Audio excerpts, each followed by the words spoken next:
there today. So what I wanted to discuss today is something that a lot of patients are asking me about. I think it's a very relevant question. The question is, for how long can I be on hormones for? And should I be considering stopping after a few years? Like, what can I expect? Will I go through menopause when I stop hormones? And it's just a great question, like very intuitive. So first of all, when you're using hormones to treat the symptoms related to hormone imbalance, perimenopause, or menopause, you're providing the function of that hormone back into the body, which makes you feel better, right? It alleviates your symptoms. We are not changing when your body will go into menopause, okay? So often women in perimenopause have irregular periods, right? When you start using, let's say, progesterone, which is a common hormone used in that phase to balance estrogen, you're just supporting your body. You're allowing your progesterone to be in better balance with the estrogen your body's making. You're going to sleep better, have better moods, better energy, less brain fog, less bloating, all of that stuff, less breast soreness. But your body is still going to have some periods at the irregular timing that it chooses to. Okay, so that's the first thing. You're not like delaying menopause, like suddenly creating this regular cycle. Okay, that's important to know.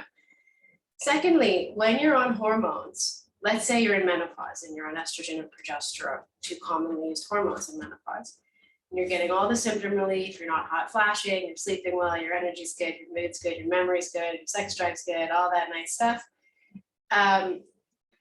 Whether or not you experience symptoms when you stop those hormones depends on a few things. It depends on, first of all, how high your doses were. Okay, if you're on really, really high doses, yes, you will feel withdrawal if you suddenly stop. I don't prescribe really, really high doses. A lot of doctors don't.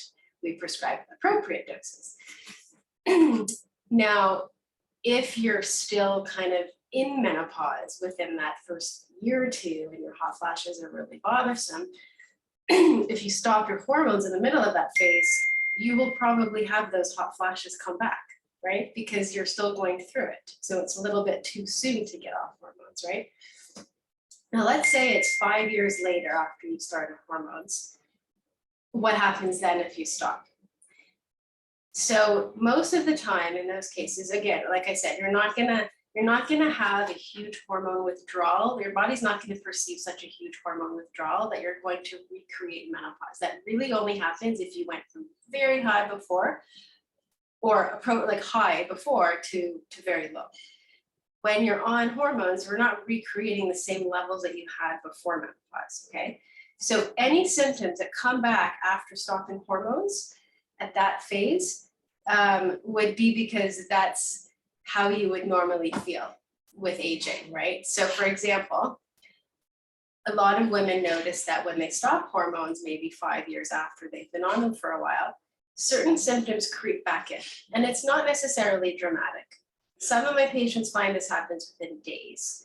Other patients say, no, I feel fine for a few months and then the symptoms start. And I have also had women come back a few years later saying they slowly had symptoms creeping back in that took a few years to really bother them. The symptoms that can creep back could be like brain fog, less energy, more tired, maybe weight gain, sleep isn't as good, they're not as sharp, they're not as assertive, their sex drive's down. The mood can be fine. I think often the mood symptoms that women experience when hormones shift in menopause is thankfully something that's the worst around menopause. I find that symptom doesn't creep in as much, although it is possible. One could feel more anxious or have a lesser mood off hormones. It's just not as common. I see that. Sometimes they'll report their hair thinning's a little worse. Vaginal dryness is very, very common. So it's these like quality of life things, you know? Like you could live without a sex drive, you could live with vaginal dryness, but it might bother you, right? And there are options. So that's why a lot of women at that phase, if they are experiencing that, they may come back to my clinic or choose to resume their hormones. Now, the dosing that we use, let's say when you're 50 versus you're 70 might be different, right? And the reason is it's not just because you're aging and you need less, it's because we are all moving targets. our bodies are constantly shifting, right? Our cells are shifting, everything is shifting. That's one thing about living in this life on planet Earth. Everything's always changing. Our environment's changing, our thoughts are changing, our stress is changing, our exposures are changing, our internal environment is changing. And as a result of that, our hormone needs will change. It's often not so dramatic, but I have had patients be able to stop hormones later on that they used to take, or the dose goes down. Sometimes we increase the dose temporarily if they're going through something. So that's why it's so cool, is that it's monitored, it's personalized, and it's really adjusted to you. So we can't say for everybody, oh, you can only take hormones for 10 years and then you have to stop for 5 years. No, it really depends on this person.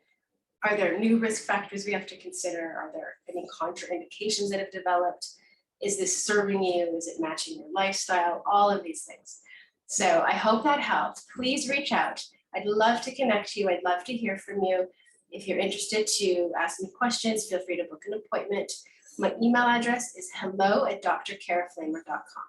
You can find me on YouTube, Facebook, and on my website. Have a great day.